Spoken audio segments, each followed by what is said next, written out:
Good morning, my Real News Media TV family. Thank you so much for tuning in this morning for another news update for Saturday, August the 23, 2025.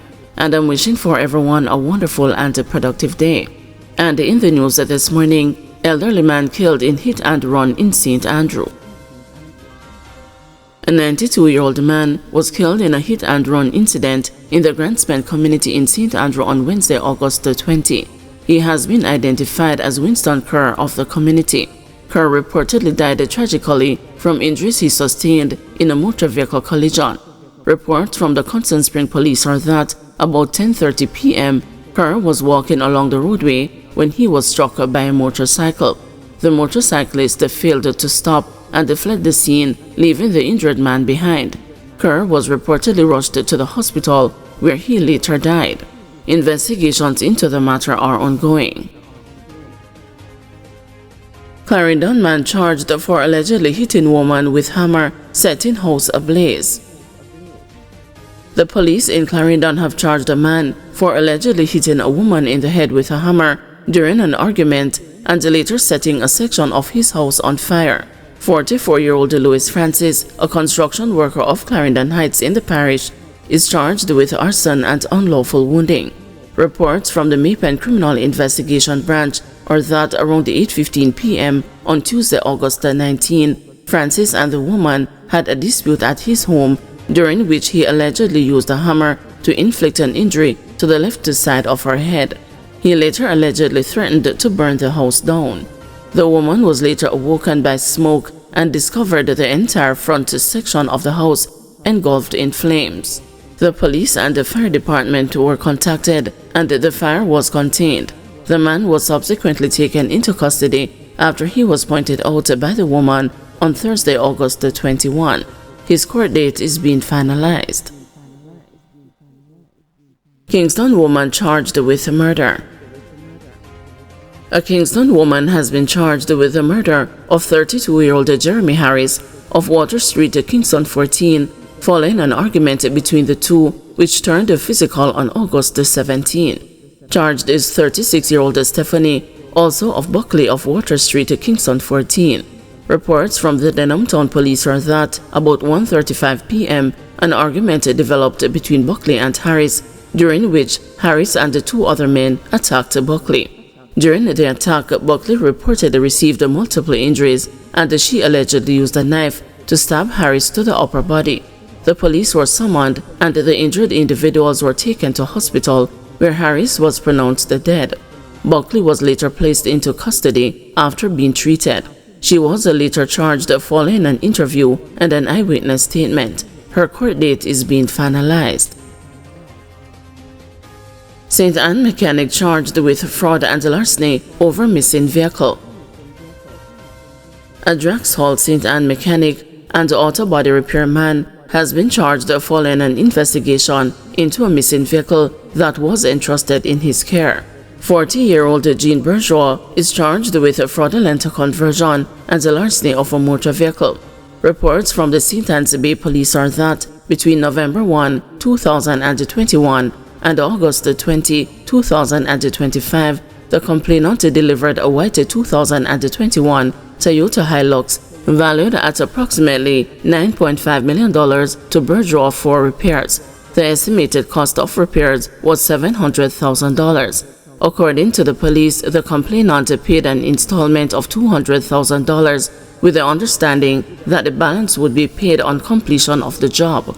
The complainant left the island shortly after. On his return on Wednesday, August 20, the complainant visited Bourgeois' garage to collect the vehicle and settle the outstanding balance. The police say he was informed by Bourgeois that the vehicle had already been collected by an individual who claimed he was sent by the complainant. A report was made to the police and the Bourgeois was arrested and charged following a probe. His court date is being finalized. Traffic changes for Mandeville, Manchester for PNP rally on Sunday. Traffic changes are to be implemented by the police in sections of Mandeville, Manchester for the hosting of the mass rally by the People's National Party on Sunday, August 24. the adjustments will run from 10 p.m. on Saturday, August 23 to 5 a.m. on Monday, August 25. Diversion Point 1. Vehicles intended on entering the town from the Royal Flat area via Villa Road or Caledonia Road will be diverted along Main Street onto Brigade Crescent. Vehicles intended on entering the town from the New Green area will be diverted off Main Street onto Brigade Crescent. Designated parking areas. Nashville, located off Main Street in Mandeville, will facilitate parking for supporters entering the town of Mandeville from New Green, Caledonia Road, James Warehouse and Villa Road. Diversion Point 2. To be enforced at 10 p.m. Saturday, August 23, vehicles intended on entering the town of Mandeville from South Manchester via Manchester Road or using Newley and Wesley Road will be diverted onto Grove Road. Designated parking areas. Manchester High School and the Manchester Parish Church, accessed from Willowgate, Mandeville, will facilitate parking for supporters entering the town of Mandeville from South Manchester, Manchester Road, Newley Road and Wesley Road. Diversion Point 3. Vehicles intended on entering the town from Old Greenvale Road or Perth Road will proceed along Caledonia Road. Designated parking areas. Mandeville Plaza, located off Plaza Road in Mandeville, will facilitate parking for supporters entering the town from Greenvale Road, Perth Road and Ward Avenue. Diversion Point 4. Vehicles intended on entering the town from Ward Avenue will merge left onto Caledonia Road. Designated parking areas. Mandeville Plaza, located off Plaza Road in Mandeville, will facilitate parking for supporters entering the town from Old Greenvale Road, Perth Road and Ward Avenue. Motorists are being asked to obey the directives of the police. Firearm and ammo seized in Kingston. A firearm and 3 rounds of ammunition was seized during an operation on Sunlight Street, Admiraltown in Kingston on Friday, August 22. Reports from the Admiraltown police are that between the hours of 4:30 p.m. and 6 p.m., lawmen were in the area when a premises was searched. During the search, one Taurus 9mm pistol with a magazine containing 3 9mm rounds of ammunition was seen under the cellar of an abandoned house. No one was arrested in relation to this seizure. Mom arrested after fire destroyed her house with her 2 young children alone remanded. A neighborhood was left shaken after 2 young children, aged 3 and 6, were reportedly left home alone, sparking a fire that destroyed their family house. Their mother, 41-year-old waitress Jodian Johnson, appeared in the St. James Parish Court Wednesday, charged with child neglect in connection with the incident. Johnson allegedly left her children unattended on August 18 between approximately 9 a.m. and 12 p.m. without arranging for adult supervision. While alone, the children reportedly began playing with a lighter, igniting a fire that completely destroyed the dwelling. Following the blaze, the investigating officer, accompanied by a colleague, placed the children in the care of their grandparents. In court, Presiding Judge Dan Bernard asked whether the Child Protection and the Family Services Agency had been involved.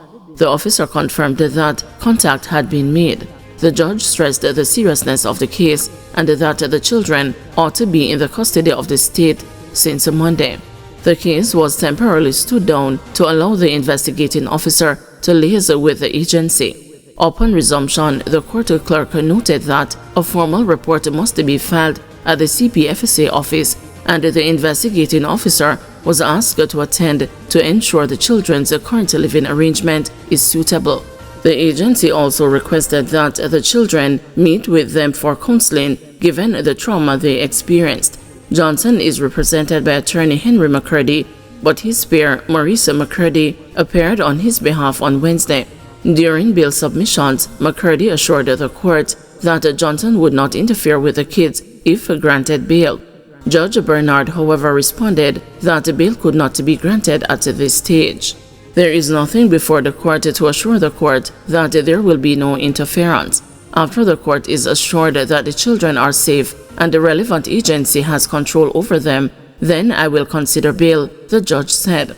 McCurdy countered with the point that the prosecution could not specify how long it would take for the state to assume custody of the children. The investigating officer knows where the children are, so there should be no difficulty in locating them, he said. Judge Bernard ultimately remanded Johnson in custody and set the matter for August 28.